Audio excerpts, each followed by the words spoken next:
Hello, ladies and gentlemen, and welcome inside to the Leafs Line podcast. We have a special episode for you today. It is its own entity. It's not a season number. It's not an episode number. It is its own thing. It is our playoff preview episode, the highly anticipated playoff preview episode of the show. We're here bright and early because, playoffs just sprung up on us and we got to get this thing in and we're under the gun, but we're going to make it the best out of it. And I want to start with a little something here. So there's been a lot of awkward moments leading up to the Stanley Cup playoffs. I mean, it was all but confirmed, the matchups heading into last night. And we finally got it. All the schedules are released, our brackets. We'll be talking about them today, but a lot of awkward moments. One of them, this one was a little weird. Don't think I've ever seen this one out of a Maple Leafs team, but going into a game where you don't want to win for the purpose of possibly playing the Boston Bruins in the first round over the highly touted Tampa Bay Lightning, who've always had, not just going to say always had their number, but has everyone's number in the playoffs. And you had that opportunity and you absolutely demolished them, blew the doors off. I think it was a 4-1 final. So that was a little awkward seeing that they just dropped the ball on, or not even dropped the ball, they took the dub against a team where you thought, okay, let's drop this game and maybe have a chance. But at the end of the day, it did no purpose. Tampa Bay would have beat the Islanders and we would have just still played Tampa with home ice advantage. That was one awkward moment. Another one was the biggest one I find of all the playoffs. You got the Vegas Golden Knights on the outside looking in. They do not qualify for the first time in franchise history. If you're not old to the joke, I am, because, we know they're a young team. We know it's the first time they haven't qualified in franchise history. We don't have to hear it a bunch of times. But yeah, they're on the outside looking in despite highly talented offense. They just didn't have enough gas in the tank. Injuries, reasons here, but another awkward moment to say the least. But I want to ask you guys this weird question that just came up to me. I've been going to a bunch of Jays games, a bunch of restaurants. You know the whole show and dance when you're going down there. It's a pretty decent showing. It's a pretty fun night, and you get a little some awkward moments. And these are the ones I sort of encountered over the last couple of days. What is more awkward in this situation? So you're going in with a bunch of buddies, going for dinner, whatever. Before or after, you get a handshake, but you're going in. You got a fist bump. They have the hand ready for a handshake. One of the most underrated awkward moments in the history of humankind. What is more awkward, that or the fact that you are at the dinner table, last one or the first one, going to pay for their food with the machine, and you don't know how it operates? It's going berserk on you. Everyone's looking at you. You're getting some eyeballs left, right, and center. Guys, I need to know quickly, what is the more awkward moment? Rimoli, you look like you've probably been stuck in one of these two over the last couple of weeks. Which one do you say? And I need to hear some decent reasoning to show why, because these ones are pretty tough. It sounds like you're talking from some personal experience. I am talking from especially some with experience. especially with that last one over there. It's got to be the first one. Surely that's the most awkward. I'm a big fist pump guy. I don't know, I've just been raised like that. We've always just fist pumped or a proper handshake. That's nothing wrong with a firm handshake. Hey, proper handshakes are slept on. Nobody goes to them in this so day. underrated. No one so underrated. Yeah, the tap ups, whatever. That's a staple in like grade 10, 11. But yeah, it's got to be more than, I don't know. I've never had the second experience. I imagine it's awkward too, but yeah, it's gotta be the handshake. Well, the reason why I bring this one up, and I'll turn to you guys in just a second, but the reason why I asked this question last night, we went to Boston Pizza downtown, and the machine is just giving me a hard time. I don't know what's going on. Everything's all over the place. It's late at night, and everyone just wants to go home. And I'm just the last one ordering a little small pizza. It was about $10, $11, and I'm just stuck there trying to figure out what this machine's doing. The waitress is giving me like, all right, come on, let's get it going. Let's get it going. I'm just done resetting your machine. And I'm just a little red faced and saying, man, this is a real awkward moment. I don't want to be this guy. God bless Evan Davis. Jared, since this guy's in a kerfuffle here, I'll turn to you. Which is the most awkward moment, the handshake or getting the machine messed up and just taking that extra amount of time that you don't want to at a restaurant? Give me your take. So I have had the restaurant experience. Actually, when we went on Thursday to a Blue Jays game, we went with a few members of like the DSN group and our little PlayStation group. We went a few members to a Blue Jays game right after we went to Jack Astor's, and I did have the machine experience where the thing, it just would not work. I'd put my card in and it would just keep like freezing up whatever, and you'd have to keep resetting the number over and over again. It's awkward, but I still think nothing beats that first one that Adamo really hammered home. That go for the fist bump and ends up being a handshake, weird, awkward hug thing. I think that one is more of a miscommunication on the two parts, whereas the machine thing, I think, is just kind of technical difficulties happen, and as annoying as it is, I don't really know if it's awkward is the word I'd use. It's just kind of like, damn, this machine, it better freaking work or we're going to be here all day. I don't really know if the person's at fault for that. Whereas Right. in the handshake, dap up, kerfuffle, Yeah. I guess kind of both people are not at fault, but it's an awkward situation where you're just fake hugging and then what's going on? It's just a weird situation. Definitely is. And I'd have to agree with you there. And the reason why this one I think is more awkward, I'm talking the handshake, obviously, than the machine one, is just because after it, you're sitting there and thinking it's like a 2 to 3-minute window where you're like, oh man, this was awkward. What happens if I actually got this right? Everything's going so smooth. There's no abrupt pause in the day. We say hello, we say goodbye at the right times. Everything's good. But yeah, I'd have to agree with you there. The handshake is the awkwardest one of them all, and you don't want to get yourself stuck in there, but it just always happens. Evan Davis, I'm sure this one's happened to you a couple times. Which one's more awkward than getting the machine messed up? I know all the eyeballs are on you, so I could see where some people sway this way, but the handshake could be the pinnacle of them all. Where do you land? Yeah, I think the handshake one, it's just so Anonymous weird handshake, when you're just like, yo, what's up? It's just it's a little bit of an awkward situation when you're just like, what the hell just happened here? So I'll definitely go with that one. Yeah, and I mean, Adamo, you mentioned it, the dap ups, the most popular ones of them all.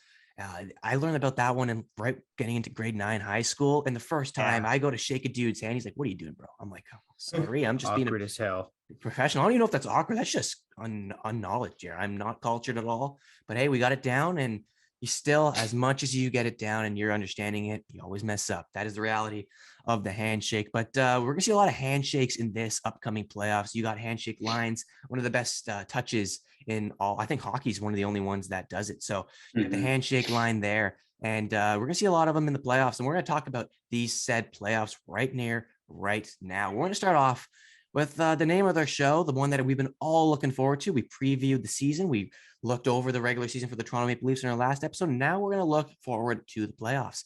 Now you got the Toronto Maple Leafs now, as it is on a Saturday morning. They're facing off with home ice advantage against the Tampa Bay Lightning. A lot of meat and potatoes to uncover. And I'm not going to give my pick just yet, but this is how the show is going to work. I'm going to turn it over to you guys. You guys are going to give me the first round picks of each matchup, and then we're going to move on to our final picks, the last two remaining in the National Hockey League. And we'll give our finals picks and then the championship pick for our respective brackets. And there's going to be a lot of broken brackets, I can guarantee you. I don't even think I'm going to make it past the first week of the NHL playoffs. We're going to go see. Jared, I'm going to ask you, what are your thoughts heading into a Toronto and Tampa matchup? I want to hear the mindset behind this. Now, I'm going to ask about the offensive stats, the defensive stats, all those metrics, but I want to focus in on the mindset. Now, the Leafs, they've gone into a lot of matchups and have come out of it very unsuccessful. There's a lot of poor history that does not correlate with them advancing to the second round. Tampa's, I know Leaf fans, you're probably going to use this one as an excuse, but Tampa is the most tired team of them all. They played the most hockey over the last couple of years. They have the cups to back it up. They got the pedigree. They're a scary team to go against, hands down.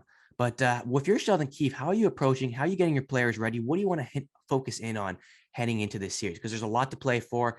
Keefe, I guess post-game expressed his thoughts on the going up against a high-end team. And this is what we need, I believe the quote was that he said. And I totally agree with him. You want to go against a big matchup and you want to test yourself and push yourself to the limits. But I want to see your thoughts. What do you think of the mindset heading in? And then give me your pick. Who do you see advancing from this highly touted series that Leaf fans are sort of adjusting their collar about? They don't know if they want to be here at this point in time. Yeah, well, for starters, just talking about whether if I'm Sheldon Keefe in this situation, how I'm getting the group ready is I am making it very clear that that group ahead of us is the defending Stanley Cup champions, and these guys are a very tough team. But what I'm telling the Leafs is keep doing what you've been doing, because all season long, we've been incredibly hot in all areas of the ice, and our defense, offense, goaltending, all of that has been fairly strong for a lot of the season. We broke a record for the best regular season in our franchise history, and we're going into the playoffs with a very hot record. I mean, in our last 10, we're 7-2-1, but as well, we're going in with a 3-game winning streak. And yes, sometimes that doesn't carry into the playoffs, but we're basically telling our group that the way we've been playing all season long has resulted in wins against big time opponents. And there's no better big time opponent than the defending Stanley Cup champions, defending back-to-back champions. So I think that's really the approach that Sheldon Keefe has to take. Not really put it in his group that they're a big time underdog in the sense that they are capable, but tell them that's an opponent that you can't fuck up against. That's an opponent that you can't sit back and let them do their thing. It's you got to be the offensive team. You got to really push them to the brink, because that's really our only chance of pulling off an upset against the Tampa Bay Lightning, even though we're we're the higher seed, but I still think we are the underdog going into that series. But the only way we're going to somehow take them down is if we're the team really pushing them. We bury an early in game one, really get them on their toes. And then once they're on their toes, we never know what happens. But ultimately, as much as that's what I would do if I'm Sheldon Keefe getting the Leafs ready, I still think going into this series, my heart tells me that the Leafs are capable. I've seen signs throughout this season that the Leafs are capable, but I am telling my heart, stop it. Going with my head, I think the Tampa Bay Lightning beat us in 7, a heartbreaking result. Not 7. But at the end of the day, I think we make it a series because I think we, on paper, are just as good as the Tampa Bay Lightning. I genuinely believe that if the Lightning weren't the back-to-back champions, I think on paper, looking at rosters, I think we have a very similar team to them in terms of skill.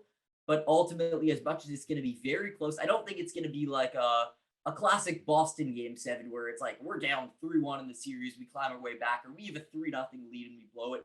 I think it'll be a very even series, like Leafs win a game, Lightning win a game, whatever, yada, yada, yada. It gets to the very final game, and I just think the experience of the Tampa Bay Lightning will prevail. Andrei Vasilevsky on one end, Jack Campbell on the other end. I hate to say it, but I know which one I'm picking there, and for that reason, I think the Lightning pull it off. They win in 7 and move on, and it's a tough reality, but I just think that's what's going to happen.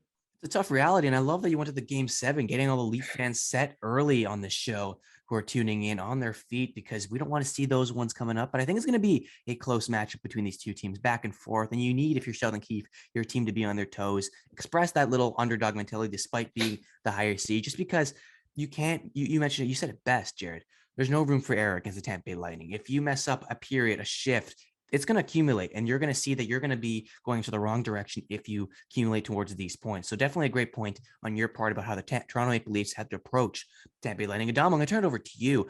Now, Jared, you spoke a little bit towards regular season success, maybe transferring to the playoffs, and we rarely see it, but in regards to personal accolades, now we've seen a lot of them. We've seen Marner setting career highs. We've seen, Matthews potting 60, an historic amount. There's been so many Leafs. I think there was 13 Leafs that set career high in points. It was ridiculous. And by far one of the best seasons in Leafs history. It is the best season in history. So where do you see, Adamo, the regular season stuff, all the numbers, all the data, all the hot streaks? Do you see it flowing into the playoffs very easily, or once it hits? Because we know it's a totally different game. As I mentioned off the top, playoffs is its own entity. Do you see anything sticking around? And I want to focus in a little bit more on Austin Matthews' goal race, or rather not goal race, but goal scoring touch. He's been doing it all season long. Do you see him keeping it up in the playoffs against the Tampa Bay Lightning, against a fierce defensive core like that? And then in the second half here, who do you got winning? Who do you got coming out? And is Austin Matthews going to be the one who allows this thing to happen? I want to hear your thoughts on this first round match between the Leafs and the Lightning. Yeah, sure. So, man, no one ever scores at a 60 goal pace in the NHL playoffs. 67 goal pace, if you will, because that's what he scored at, which is absolutely bonkers. And I just don't think when you're playing a 7-game series against teams, even multiple teams, say the Leafs get past the first round, hint, hint, nudge, nudge, teams will zero in on you. They'll focus on you. And I think that's part of, we don't give Montreal enough credit. We talk about, they didn't show up. And as much as they didn't show up, they didn't. Montreal stuck Philip Deneau on Austin Matthews, and he locked him up. That's one of the best defensive centers in the game, and he locked him up. So I don't think that's going to transition over. And I think that's why the Leafs need to come onto the series as underdogs, because quite frankly, they are. And the Tampa Bay Lightning actually have proved to us that regular season success doesn't mean anything. Do you guys want to guess where the Tampa Bay Lightning came last year in their division? Weren't they third? Third, just like this year. Mm-hmm. And they steamrolled teams. They steamrolled everyone they played. So, like, Me, Jack. you kind of just, you're not going to outskill this team. I'm going to go contrary to Jared. We're not as good as the Tampa Bay Lightning in the playoffs. Like, even on paper, we're not. Braden Point turns it up. Oh and we're not even good. as hot as them going into the playoffs. I made note of this last night. I'm going to look for it on my phone. Their last 5 games here. So our last 5 games, Tavares has 3 points. Marner has 3 points. Oof. Matthews is 7. Nylander has 4, and Ilya Mikheyev has 4. Shout out to him. Okay, yeah. You want to hear the Lightning? Stammer's hot. Yeah, I was gonna say Stamkos Point is is ridiculous. 4 points, Point is 3 points, which not a lot of point for point. Palat has 4 points. Hedman has 10 points. Kucherov has 15 points. Stamkos has 16 points in his last 5 games. Yeah. 8 goals, 8 assists. Yeah. So in terms of going into the playoffs, hot as well. Like our 3-game winning streak, sure. The Marlies stole one for us last night too. That all being said, because I know we want to be quick, I think Tampa takes care of this in 5 games. Wow. Yeah. Wow, 5. Yeah. Interesting. 5 games. Evan Davis, what do you have? What do you got? 5 games? Is it a little bit more? If you could speak maybe towards any different metrics of this series, I would appreciate that just as much. I had Tampa in 5 too. I don't know. You're talking about Vasilevsky versus Jack Campbell. That's like racing a Porsche versus a Prius. Like it's not going to work out. And you just see the success that Vasilevsky has in the playoffs. And Adamo brings up Braden Point, who I think had like a goal in 13 straight in the playoffs. I mean, we don't even talk about guys like Andre Palat. We don't talk about.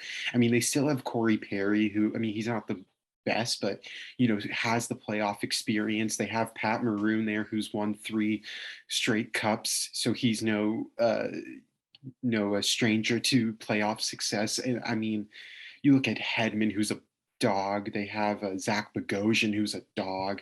Eric Chernak's a dog. I mean, like, the issue is that the Leafs aren't physical. Besides Ilya Lyubushkin, they don't have anyone who wants to really hit. And you look at Tampa's defense, I think they're just going to beat up on Toronto throughout that entire series. And I think if the Leafs win a game, it will be at home. I'm thinking it will either be game 1 or 2. And then other than that, I see Tampa taking full advantage of it. And I'm not really worried about, if the Leafs score the first goal, then Tampa's on their toes. Because, I mean, like, let's be honest, they could care less about if they're down by 1 goal or even 2, because they just know that their goaltender will step it up even more. But I mean, if you look at Vasilevsky's numbers, like a 2.3 goals against in 82 career playoff games, I mean, the dude is a beast with like a 930 save percentage. I mean, he's done it all. I feel bad for Toronto that it has to go this way for them, because I mean, with all the success, I don't really see them having any in the playoffs. But I don't know, it's going to be tough. And it's just Toronto, they don't have everyone step up, and Tampa usually gets production from anyone on their team. And with Toronto, it's kind of like each game you're going in like, okay, like, is Matthews going to get a goal here? Is Marner going to be productive? I mean, Nylander was really their only production in terms of like their core 4 last year. Obviously, Tavares was hurt, but that would have given a perfect opportunity for Matthews and Marner to step up, and they didn't. So I get Montreal with Philip Deneau, but even if you look at guys like Braden Point and you look at Palat and you look at all the other guys on their team, I just think it's too much for Toronto.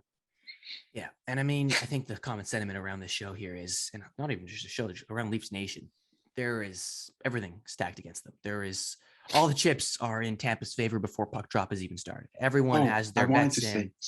Go on. Yeah. I don't know if this is what I was going to say. I don't know what you guys think of this, but I was thinking about it over the past week or so. If the Leafs lose in the first round again this year, like regardless of if it goes 7 games or not, you guys think they should blow it all up? Because in terms of like trading players? No. That would be a very foolish decision to blow it up after facing the back-to-back champions. No, it's not just after one. Well, no, but you don't blow it up after this one, because we just had our record-breaking season. We had our best season in 105 years of franchise history. It depends how, guys. It depends how. Certain people will go. Not happens. Everyone comes back. It depends how it happens. If Marner doesn't put up a point again, I'm not joking, he should be banned from the city. Like all his away games in Toronto, he's just not allowed to play. I'm not saying that, but I'm saying like if the Leafs, like let's say the Leafs lose in 5, get steamrolled here. My only issue is that yes, regular season success is great, but what does it matter if you can't dude, like what's the point? Like No, if you you go and to if you're like as Sheldon much Keefe, as go. like if Continue. you're Sheldon Keefe, you got to be thinking, or not Sheldon Keefe, I'm sorry, Kyle Dubas. And I'm not saying like blow it all up, but like I've been saying trade Nylander and so is Adama for so long. I mean, like the fact that a $7 million guy even sniffs your third line is an absolute joke. Like at that point, I would have traded him at the deadline if this was the case. And I get the whole thing with, oh, let's have scoring throughout the entire lineup. But dude, Nylander's not going to do shit with Mikheyev and Engvall as his line mates. Like that's not what you pay him for. I just think, and I'm just saying, I would, if it ends in 5 and it ends poorly, I would not re-sign Campbell. I would trade Mrazek. I would trade for Jordan Binnington, who is possibly on the trade market now that Russo's a UFA. I would trade for Binnington there. I would sign another backup goalie. I would trade Nylander for whatever you can get. And I mean, I would blow it up because it's not working. And in 3 years from now, all 4 of your core 4 are free agents. And who's to say that all 4 of them are even going to resign or even want to resign if there's no playoff success? Yeah, and I mean it is. You can see it, and I mean you've seen it. You've planned it all out. You're basically Kyle Dubas here, planning on for the doomsday device. But no, I do believe personally that you depending, and Adama, you said it, depending on how the series goes, you determine how the offseason is going to go. That's usually how playoff teams follow up with their offseason acquisitions, depending on how their playoff experience does follow. But yeah, if you get like a sweep to Tampa, you're going to probably see some guys get moved. If you see like a Marner or some big name go pointless for a while, or just really has a tough series and they lose in maybe 5 or 6, you might see it happen there. But I do see Jared's point here where you have the best regular season. If you keep these guys, you're probably getting another shot at the chamber. You have another bullet in the chamber rather to go onto the playoffs. That's all that matters. If you're in the playoffs, as much as it sounds weird coming from a Leaf fan, but you have a chance if you're in the playoffs. Obviously, anything can happen. And it's never really gone the Leafs' way, but I want to kick that stuff off to the offseason. And we haven't even dropped puck on game 1. So we don't know how this thing could go. The Leafs, for all we know, could just pull out something out of their pants and sweep for some dumb reason. But, and they would do that to you just because you didn't pick them in your brackets. Let's just be honest here. It's a Leafs How thing. about you though? Me. That's what I was going to get to. Mary Russo here has the oddball thing here. And I've never made a bracket before. Just hear me out here. I've never made a bracket. This is my first one ever making and actually paying attention to. I have the Toronto Maple Leafs advancing out of the first round for the first time since 2004. Yeah, listen. How many games? I'm not giving it like a 4 or 5. I'm giving it a 6 game. We're not even going to game 7. You're only giving Tampa. Evan, it like can that. happen. It can. We got It swept can. 3 years ago. Like We it are can. betting. We're probably the favorites. I don't know if I haven't. I mean, looked we're at the lines. higher seed. Like we Yeah, can, that's and why. we've played them very well. I will say that is, even though the most blatant example is the last one, the 8-1 loss. We've played the Lightning very well. So, like, I'm not saying it's impossible. I think it will be a very close series. That's why I'm gonna make so much more money when they return me like their series win. But listen, I go the Leafs just because, and I will hope I see them channel this sort of element in their game. Play to win. Do not play to not lose. If you were going to play scared and to not lose and to hang on after every single moment because you're so scared of what Tampa's going to bring to you, you're going to fall very easily, and it's going to be potentially a sweep, potentially 5 games. It's not going to go the distance because you're just playing with your boots, your legs shaking, your boots rather. If you play to win, which is probably what every team would like to do in the playoffs, let's be honest here. That's the reason why you're there. If you play to actually win, you do not everything right, because the playoffs is you're not going to get everything, but try to do everything right. Perfect every shift. Put in the best effort every shift. Get everybody rolling. Make sure everybody's rolling. Make sure. Then you have a decent chance of taking down the Tampa Bay Lightning. Listen, I am not too scared of them. I don't look at the championships when you're heading into the 2022 Stanley Cup playoffs. If you're Sheldon Keefe, you're putting that way past you. This is the 2022 Stanley Cup playoffs. It's not the 2021. That's the one when they won. It's not the 2020. They won that as well. They have not won the 2022 playoffs yet. You have to put it in the rearview mirror. You cannot dwindle on it. This is just another team in front of you, and you have to take it just like that. Dumb it all down. Keep it simple and just get it done, because they are embracing that underdog, theoretical underdog opportunity. They're embracing that they have to get it done against this big time team. They want to face the best of the best. And I think they're going to rise to the occasion and beat the best of the best that has been, but not for long for the last 2 years. They've been just a tremendous team. in the playoffs. But I think the Toronto Maple Leafs will advance, and I have full confidence in them that they can do it. And if they don't, well, listen, just another year of heartbreak. There's nothing new there. So damned if I do, damned if I don't. But the Toronto Maple Leafs are my pick to advance past the first round. Gentlemen, are we ready to move on to our second matchup of the day? Just pulling up the bracket very quickly because, I can't remember these things for the life of me. But we have the Carolina Hurricanes and the Boston Bruins. I know I skipped the division, but we'll just stick there for now. Carolina Hurricanes, Boston Bruins. We'll come back to the Florida Panthers and Caps in just a little bit, but let's go here. Carolina is a team that, Jared, you have been extremely high on, so high that you put your money on them.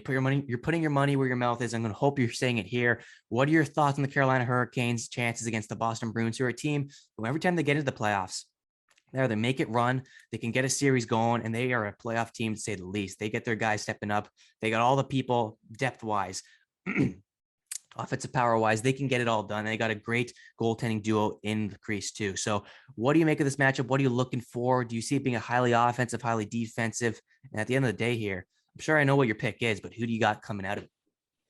Well, ultimately, this is a very tough matchup for trying to make my money. The Boston Bruins is no joke of a first round matchup. The last two times that Carolina and Boston have faced in the playoffs, Carolina lost in 5, and Carolina got swept in the 2019 conference final. So this is a very tough matchup for the Hurricanes. And on top of that, it sounds like they're not going to get Freddie Anderson back for the first round. So it's tough. But the one thing I will say, it's not like they're facing a Vasilevsky first round, which very well could have happened if depending on how last night's game went. But they're playing Linus Ullmark and Jeremy Swayman. So I don't think having Antti Raanta and net will bite them too badly. And for this reason, I've been very high on the Hurricanes all season long because I think they're a phenomenal offensive team. But as well, what really sets them apart from other teams is their shutdown ability. They have guys like Jacob Slavin, who are just unreal at wearing guys down and shutting guys down in the back end on defense. They're a great defensive team, a great offensive team. For that reason, I see them taking down the Boston Bruins in 6 games. I think it'll be close. I could even see it going 7, but I just like the way the Carolina Hurricanes play, and because they're luckily facing a team that I'm not too high on their goaltending in the Bruins, I don't think their lack of Freddie Anderson in the first round will bite them too badly. And for this reason, I think if they continue playing the way they have going into the playoffs, where they're currently the hottest team in the National Hockey League on a 6-game winning streak heading into the playoffs, and I don't see a reason that they can't ride that into a hot first-round series against the Bruins and ultimately win a playoff series. And once they do that, hopefully Freddie Anderson comes back, and you never know what the Hurricanes can do. And they are a star-studded team. They're allowed to get it done. They're not allowed. They are more than capable of getting it done. We've seen it all season long, how they've dealt with teams. That defensive tack they play is second to none, obviously. They are the top in the league in those all defensive categories. And they can that can go a long way within the playoffs when it's a more shutdown game, not as much offense. We know the offense is always in the first round, but hey, if they get past the first round and they got this defense backing them up, it could be pretty scary. But I want to ask the goaltending situation here. Has not really been faced all season long with the Carolina Hurricanes, just because Frederick Anderson, for some reason, when he's not in a Toronto Maple Leafs uniform, he is fully healthy and more than capable of maybe snagging a Vezina trophy. But this is one that really strikes me a little bit because they have not dealt with this kind of adversity. This is something completely new to them. I don't know if you're ready to put all that faith in a game 1 matchup, starting a game 1 into Antti Raanta, but they're going to have to, and they're going to have to rally around it. Adamo, do you see them doing this? And does this situation scare you at all? And will it determine or sway your opinion on who's going to come out of this playoff matchup? Yeah, it certainly sways my opinion in terms of the amount of games, but I still have the Carolina Hurricanes winning this series. I think they're such a complete team. Like, and the Bruins, I like, no disrespect. Well, actually, you know what? Full disrespect. They're the Bruins. I don't think they're as good as the Carolina Hurricanes. Just flat out, I think the Hurricanes have a better complete decor.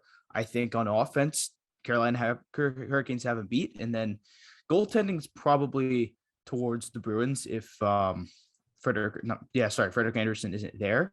But all that being said, man, Hurricanes, they've been able to get it done, and I think this year's going to be no different. Like, they're coming in underrated. Like, they've had the most underrated season.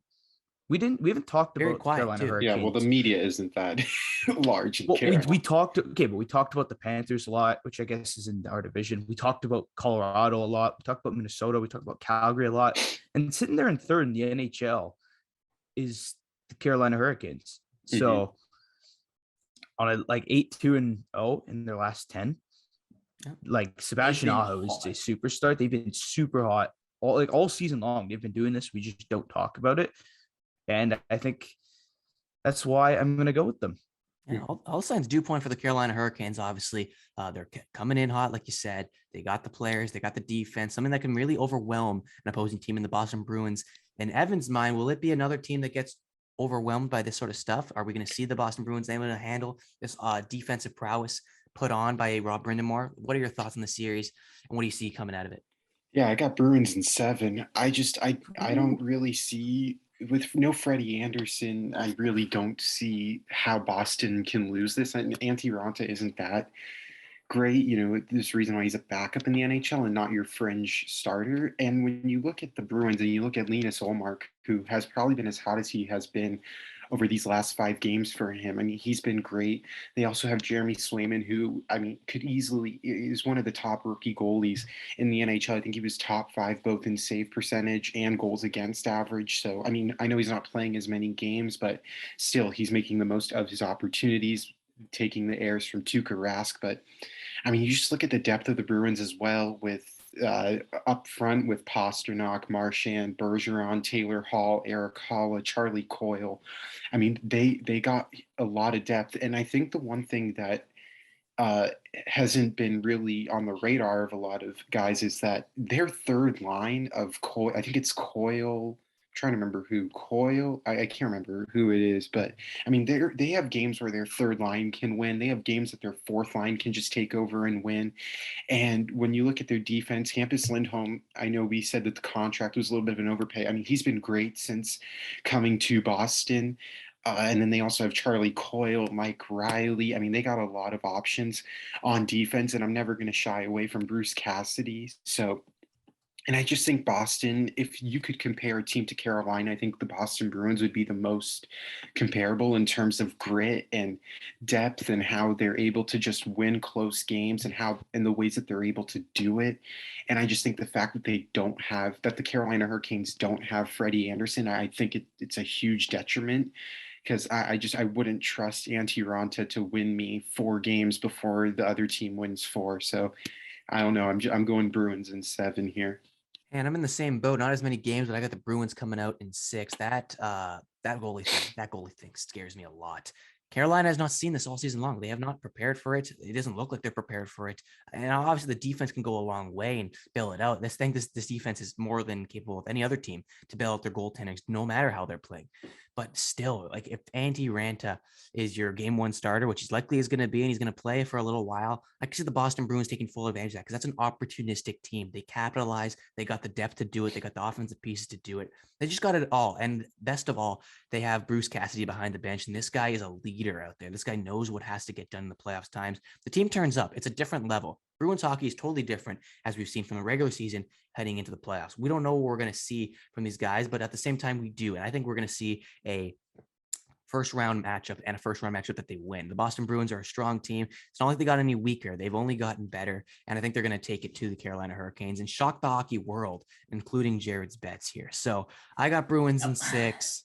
Evan, you got Bruins in 7. Mm-hmm. Rimoli's got Hurricanes. Jared's got Hurricanes. We are going to move on to a team that maybe the Toronto Maple Leafs can play, or the Tampa Bay Lightning. One of them is going to have to play these guys, the Florida Panthers and the Washington Capitals. This series, I think we can probably keep it kind of close and kind of brief here because you're looking at a team who's just about shattered all these sort of records throughout the regular season. The Florida Panthers win the President's Trophy. Washington Capitals have not looked as great. I think they've taken a massive step back from years past, and it's looking like it's going to continuously grow and grow until most of the older guys on this team are moved out. But I want to hear your thoughts on the matchup. Jared, I'll start with you. You got Florida, you got Capitals here. Which one are you seeing advanced, and what is going to be the dagger that one of these teams sticks into each other? Because I think we could maybe all agree here it's going to be a pretty easy, pretty clean series for the most part, and I think we're going to see pretty swift justice being resolved within the first round between these two teams. But who do you see coming out of it? Well, ladies and gentlemen, buckle up is all I'm going to say. Oh, so last night, before I went to bed, I took a look at every single playoffs from the year 2021 all the way down to the lockout 2006. And I saw that in those many years, only twice have all 4 division winners made it out of the first round. I don't think all 4 division winners, just mathematically looking at statistics and odds and probability, one of the 4 division winners, I think, will be sent home. And looking at the 4 division winners, it's the Colorado Avalanche, Calgary Flames, Florida Panthers, and Carolina Hurricanes. Yes, you could question the goaltending of the Hurricanes after an injury, but just looking at the play style of the teams, the one that scares me the most is the Florida Panthers. And I've been on them all year, and I'm sticking to that. I think the Panthers are a significantly better team than the Washington Capitals. And when you look at on the NHL Bracket Challenge, they show you like a rundown of what is expected to happen. But this is the one where I'm throwing all logic out of the wind. One of these teams is going to get shut down. It's happened before. Biggest example that I can think of, obviously Columbus sweeping Tampa Bay, but as well in 2017, Nashville sweeping the conference-winning Chicago Blackhawks. Like, it happens before. A team has a very hot regular season. They're scoring goals in bunches.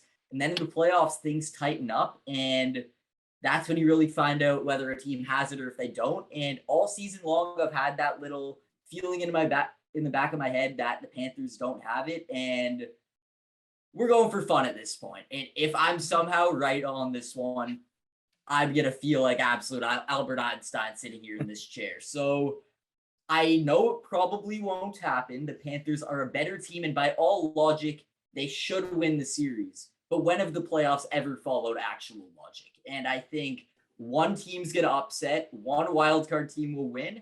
Panthers, I'm a little bit scared with the style they play. I don't think it translates well to playoff hockey. They play a very loosey-goosey style. And yes, the Capitals may not have Ovechkin, but they have enough tough guys in that lineup and enough offense in that lineup that I honestly think they could find a way. And if one of Samsonov or Vanacek gets hot, you could have a series on your hands. And I have the Capitals winning in Game 7. Oh, I love the energy here, Jared. I love it. And if you guys all have clear-cut favorite answers, I know there's one matchup probably in your whole bracket that says, you know what, we're not going with stats or anything like that. We're just going straight feeling, gut feeling. Those are the ones that probably get you through the hump. And when you don't make them, you end up regretting them. But Adam, I'll turn it over to you. I mean, you got a heavy favorite and a heavy underdog here. You got the Florida Panthers. As much as their goal scoring is all regular season based, they have probably the best offense in the league. They can take care of business. And we've all learned this one, especially when the Leafs face these guys. They are very capable to score at will. And they're very capable to score in a preliminary round where things just open up and it's not as closed off as the rest of the playoffs is. Who do you see coming out of this when the dust settles? Do you stick with the favorites here? Or are you going Jared's side of the spectrum and saying, we're throwing all logic out the window, out the highway, and we're straight riding Caps here? Let's hear it, Mr. Rimoli. I don't know if I'm here for a surprise, but I'm here to hear a great take from you. Let's see it. You guys remember the 2017 World Juniors? No, you probably don't, but I'll tell you what happened. The Swiss coach said something like, well, you know, they're just better than us. Everything they do, they're just better than us. And I think I think that's what's going on. Like, the Panthers are just so much better than the Caps. And it's not even, I don't want to give the Panthers too much credit. I think it's more slandering the Caps because I haven't been impressed with the Caps this season. But to the Panthers' credit, I think the general public, this is going to sound weird, but I think the general public is, they're kind of giving it to Tampa because they score too many goals. And I think it's a little backwards because they just had one of the greatest offensive seasons ever. And the public is worried that they were too good at offense. So, strange one. Like, they're going to steamroll the Caps, guys. In my opinion, I think this goes, hockey's dumb. I'll say 6, but yeah, I don't think I need to spend too much time on this one. Well, I know who doesn't have to probably spend too much time on this one. Evan Davis been talking up, pumping the tires of the Florida Panthers all season long. We've been tuning in throughout all their episodes. You know, this guy is right then and there, fan number 1 of 7 in Florida. Evan, I don't know if I even want to ask you this question, but I just want to ask how many games at this point are we going down here? And there we go. It's the 4. Give me the reasoning. Quick one, give too. Me the sweep, man. Give me the broomsticks. I don't trust Samsonov at all. The last 5, he's been absolutely atrocious. Vanacek is either Vanacek or not him, and is just an absolute shit show. Analysis. I'm loving this. I mean, for God's sakes, I mean, Florida, like they average 4 goals a game. And I get like they don't play a playoff style hockey, but what I said, even when the Leafs were up 5-1, I was like, it doesn't matter because the Florida Panthers can give up 7 goals and win 10-7. All that matters in the playoffs is that you have the win. And I mean, I think it's a sweep. I don't think, and I think each game, I'll say that I think each game Florida wins by 2 or more goals. Wow. Ooh, Okay. okay. Interesting.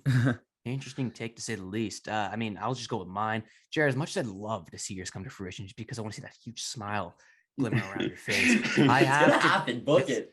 Hey, come prove Leafs line wrong. I'd love to see it. And I'm going to hear about a 5-hour rant on why we didn't take the Washington Capitals despite non-logical stuff. But hey, if it happens, I am going to be so annoying, and you know I am. But we're not hearing the end of it. I've been on it from the beginning. I feel like a fucking detective. I'm like, I booked it right away. Now, what I've been on from the beginning is the Florida Panthers are not a playoff team, and I think that's going to stay true. I'm not saying that hey, calm down.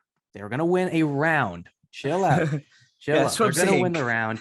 5 games, I say, just because hockey, like you said, Adamo, is a very dumb game, as we've learned time and time again. They're probably going to take in 5 games. Washington Capitals, I know how much they got it against them, and just as much as you said, Adamo, it's not a slight on the Florida Panthers. It's a big slight on the Washington Capitals. I don't think this team is built to go the distance. I don't think they have the guys in net, the guys defensively.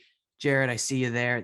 I'm loving the straight logic again. I'm loving it. I'm just loving the pick, but I'm loving the Florida Panthers a little more, and I love their chances of advancing through. I don't see them going very far in this playoff, so that's a little sneak peek towards the rest of how my bracket plays out. But I don't think they're capable of getting the distance just because of the way their team's made up. It's very heavy and top heavy offensively, and defensively it's a little wishy-washy, but hey, they're going to deal it in the first round. That is for certain. And I think we'll just take it a pause there and make it to our last matchup in the Eastern Conference here, their last first round matchup, the New York Rangers and the Pittsburgh Penguins, the one that personally for me, I am looking forward to the most. I want to see these teams go head to head. I don't know. I think they just bring a new flavor to the Stanley Cup playoffs. I don't know. These Metro teams bring a different, more physical element. And these are 2 offensive juggernauts too. So it's going to be interesting which way they play. Jared, which way do you see these guys playing? Is it going to be an offensive, defensive, goaltending, stolen series? I know you got Tristan Jarry in there, but you got the big guy, Vezina winner by far, Igor Shesterkin. I don't know, man. He's got the pants there. He can make it go a long distance, and I think he maybe make the Rangers take this one pretty swiftly. Who do you have coming out of this one by the end of it? Just give me your pick, man. Rangers, Pens. Well, your EA Sports X factor is Igor Shesterkin, and if he could turn it up, I could end up sitting here very much regretting my pick. However, going into this series, I think when looking at the style of play that these teams utilize, looking at the Rangers, they've been unbelievable this season. But I see a very top-heavy team that, yes, they have their scorers, but they rely a lot on the power play. They score some goals, but not in that playoff-style way you'd like. Then looking on the other hand at the Pittsburgh Penguins, they're a team that wears you down. They grind you down, and they have their stars, but they have their depth around them too. They're an incredibly deep team, I think a lot deeper than the New York Rangers. And that depth, I think, will ultimately come to fruition. And I think in a 6-game series, I don't even think it goes to 7. I think the Pittsburgh Penguins win their first playoff series in 4 years, and I think they do it in a pretty big way. I think it all relies on Shesterkin. If he could turn it up and continue his great play, then maybe I could sit here looking stupid. But yes, Jarry's a factor for the Penguins that maybe he isn't the strongest, but I think the team in front of him is just so much stronger, so much deeper, better defensively, and I think ultimately that'll end up pulling through for the Penguins, and I think they win a playoff series and beat the Rangers. And I mean, you mentioned it all, obviously, 2 teams extremely hungry for a playoff victory. I think the Rangers it's the first time there in like 2 or 3 years, and they haven't gone very far when they've been in it. So they really want to make some noise in this playoffs. I think they have a decent gateway towards where they want to go and where they're destined to go. And then you got the Pittsburgh Penguins. They have not won, I think a series since 2017, if I'm not mistaken. Since they won the cup, yeah, right? they've been in a pretty big drought. And I mean, I gave my bold prediction segment on DSN a couple months ago, and I had the Pittsburgh Penguins not advancing out the first round just because of a lot of factors that had a potential, and we've seen in the past play a role in them. But Adam, I want to ask you this question. You have two hungry teams, like I mentioned. Which one is going to be hungrier by the end of it, and which one is going to come out on top here? And what do you think is going to be the deciding factor? Is it going to be that be-all, end-all goaltending that we've been hyping up? Tristan Jarry, who's had the lackluster success in the playoffs, and Igor Shesterkin, who's new to this sort of thing, but he's had a historic regular season for the ages. So which one do you see sort of canceling out the other, and which one do you see coming out of it? Yeah, I've gone back and forth on this one a whole bunch. I'm gonna go with my gut and say the Rangers take it, just because I feel like I take the Penguins every year to go far, or just in general, I just take the Penguins to win round one because you think, oh, Sidney Crosby, and then you remember, oh, he's 35, and they just never get it done. And I think Igor Shesterkin is a phenomenal goalie, and as much as hey, he might falter, Tristan Jarry is going to falter. So Sure. like, and I kind of like the way the Rangers play. They definitely turned me a bit. They keep shots to the outside. That's also feeds into Igor Shesterkin's .935 save percentage. Ridiculous. No, that's not saying that's not a slight on Shesterkin, by the way. He's still a phenomenal goalie. Yeah, they're just a better team, kind of. I'm really this is a gut pick. I don't have much explanation. This is kind of a Jared Rotenberg. My vibe is the Rangers take it. So yeah, I'll go with them.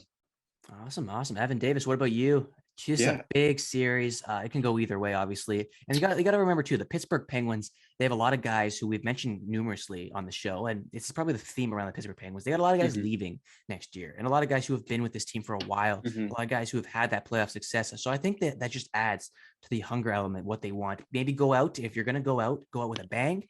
It's just something that you can maybe throw out there. But what are you throwing around the table here? Who do you got coming out of it? I mean, this might be the only time Jared and I agree. I have Pittsburgh in 6, and I will just say that I think the pressure of the pressure on Shesterkin is just going to be way too much. I think, like, he's going to get comparisons with Henrik Lundqvist throughout the playoffs, and New York media is just ruthless. And if one bad thing goes wrong here, it could just be absolute atrocity. The good thing is that Shesterkin doesn't speak English, so maybe his translator just tells him the good sides of what's going on and not the bad. But I mean, when you look at New York, I mean, that Andrew Kopp trade was an absolute slam dunk. I mean, he's averaging over a point per game, had a natural hat trick a few games ago. I would disagree that I don't think they have been as power play reliant this second half of the season. Definitely since the All-Star break, I haven't seen a lot of winning a 3-0 game and all 3 goals were on the power play. They've definitely been better 5-on-5. I would argue, though, the beginning of the season was a lot of power play special teams goals, but ever since the Andrew Kopp trade happened, they've definitely been better 5-on-5. And when you look at Pittsburgh, the Rickard Rakell trade for them has been great. I think he's averaging almost a point per game with them as well. So, and you just look at the success of Mike Sullivan. I mean, it's going to be a great coaching matchup between Gallant, who I think should win the Jack Adams, and Mike Sullivan. So, I mean, it's gonna be a fun one. And I'm booking that Jarry fumbles, but I'm booking that someone on Pittsburgh breaks their leg saving a shot. Oh, interesting. I mean, it's going to be a great series nonetheless. This is probably the one that I'm looking forward to. I know I've said this already, but I don't know. You got so many combating attitudes here. You got hungry versus hungry, power versus power, star power versus power. There's no real way to kind of predict this, but it's kind of our job here to maybe give our best thoughts on it. I'm going to give my thoughts here. I got the New York Rangers. Get familiar with this team. They're a team that I am really high on. If you guys remember in my predictions early on in the season, I had the Rangers going the distance here. And I'm not going to say that's going to remain true, but this team has what it takes to go pretty darn far. Igor Shesterkin, man. And yes, there is going to be a lot of pressure on him. And I'm very interested to see how he reacts to that pressure. I think this is going to be a defining moment, not during like his Vezina talks or anything, but in his career. I mean, listen, when you're playing in the New York Rangers organization, all the eyes are going to be on you if you're the goaltender. Everything, like look at Henrik Lundqvist, and that worked out for his benefit. Everyone loves him. He's beloved in the state of New York and the city of Manhattan. It's just an odd position. It's like the quarterback of all football. Everyone is looking at this guy. He's got all the pressure on him. I want to see that he succeeds, and I think that's going to happen. I think he's going to just take the next step and keep everything moving from the regular season on towards the playoffs. And I think he's going to battle it out and come out with it. It's going to go deep. It's going to go probably 6 games. I can maybe see it going 7. I'm going to stick to my 6.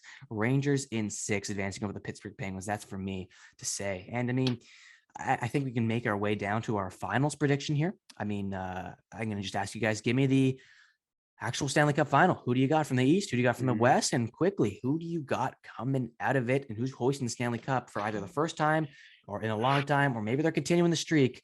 Jared, which one do you land on? Who is coming out of the Stanley Cup final, and who are going to be the teams playing for Lord Stanley's Cup? It was the team I took in my midway through the season prediction. It's the team I put 25.73 bucks on, and it's the team I'm riding high with. And yes, the Freddie factor is something that comes into my mind, but I think Ranta finds a way to fight them through round one, and then Freddie returns. And listen, we've never seen Freddie in a round two. Maybe that's the cheat code that it just took him getting into a second round, and all of a sudden Freddie's unbeatable. And I just think they really, I mean, the East is going to be a nightmare. The East is going to be a dogfight, so no team in this Eastern Conference has an easy road there. But I think, hey, if they beat, according to how my bracket goes, they beat the Bruins, then I think they'd have a very favorable matchup against the Penguins. Against the back-to-back champions, maybe that's when the fact that they've played more hockey than more other teams starts to come into play, and then all of a sudden they find their way in the Stanley Cup final. I have them facing off against the Colorado Avalanche, and then at that point, you never know. If Freddie's hot, if the team's hot, I think they're a stronger defensive team, a stronger shutdown team when looking at the Avalanche, and ultimately I have them taking home the cup. Awesome. All picks here. Rimoli, what do you got here? Stanley Cup final. You got to pick two teams. Which one's coming out of it, and which one are we going to be talking about for the rest of the offseason, comparing everything towards them? Which team is going to be doing it? Now, contrary to what Jared said, because I low-key leaked my finals, I have a rematch from the 2004 Stanley Cup Finals between the Flames. Between the Flames and the Lightning, and I have the new dynasty in town, the Calgary Flames, bringing it back to Canada. I think they're the model for success when you don't have a team that is in Florida and, get to lure players because you have nice weather, and it's more of the opposite in Calgary. And the retirement homes. Don't forget about that. And the Hurricanes, not Carolina though. So Those are your two picks. All right. I love I don't want to go too in depth on the Flames because Right. we have a Western Conference episode, but yeah. Yeah, Western Conference episode is coming out in just a bit. Evan Davis, you got two teams. I mentioned all these guys. Who's going to be the winner here? I don't know. Now I'm like thinking who I want coming out, like who I think is going to come out of the West, and I might change it on my bracket, and I'm just going to say it now and then change it. You can't. No, I'm going to, I got it. I think, I don't know now because now I'm thinking like, God, I mean, I did this when I just woke up at like 6 a.m. So, oh, fuck. I'm going to, okay, so Tampa's coming out of the East for me. I think Tampa comes out of the East again. No, I'm going to stick to it. All right, I'm going to say Colorado comes out of the West. I'm just trying to think like matchup wise. I don't know. Like matchup wise, I'm thinking like how each team's. I don't know. For whatever reason, I'm just gonna do it. I don't know. I think Tampa. Because to Jared's point, I have Boston beating Carolina, so I think that's just an easier road for Tampa Bay, and I don't really think the tire games really matters, considering the fact that they won 2 Stanley Cups within the matter of 160 days. So, I mean, them getting burnt out, and they were still very, very, very, very good in the regular season this year. I don't really think that's going to come to bite them in any sort of way, but God, give me Tampa three-peating and starting a Chicago Bulls 90s dynasty. Wow. So they're going to be that. As this plays out, and what a series matchup that would be. Colorado, Tampa, that is brutal. But God, I'm thinking now of Calgary, but fuck, I don't know. Hey, you already put it in the universe. I know. I hope that's a series that goes for the cup because that's going to be a great 7 games. That is locked in for you, Evan Davis. But I mean, first, I think it's going to be the first team, in your opinion, here since the Islanders dynasty with Mike Bossy, the late Mike Bossy, and all those other guys who were just probably one of the craziest hockey teams of all time. Obviously, they got the cups to back it up, but I would love to see that matchup come to fruition. But I'm going to see my matchup here come to fruition. I got in the Stanley Cup final. I said I was high on them all season long. It's not going to change whatsoever. The New York Rangers will be meeting the Calgary Flames in a weird, very strange, probably no one predicted this one, Stanley Cup final. And by the end of it, by the time the dust settles, I think a Stanley Cup is making its way to Canada for the first time in God knows when. The Stanley Cup final is going to be won by the Calgary Flames. Daryl Sutter-esque. Daryl Sutter will do just about everything it takes. This man is, I'm going to go He's a with great my coach. Jack Adams coach of the year. I'll throw that one in as early as possible. This guy has transformed a team that was almost dead last, or I think maybe they were dead last, somewhere around there in the basement of the North Division last year. And a very simple North Division. They could not get it done. So many factors played a role, but they rebound this year. They get their guys. They have a couple 100-point scorers. Everyone is churning, and they have a team ready to play in the playoffs. They have the depth, they have the physicality, and the physicality is a big one for me. That can go a long way in the playoffs. We've seen a lot of teams do that and use that card to their advantage. I think the Calgary Flames are going to just be the next one, and they're going to be the next team to hoist the Stanley Cup. But I think that puts a bow on our Eastern Conference matchups here. It flew by with the second half here, but a lot of first matchups ready to play. We're going to see it all go down on Monday and Tuesday.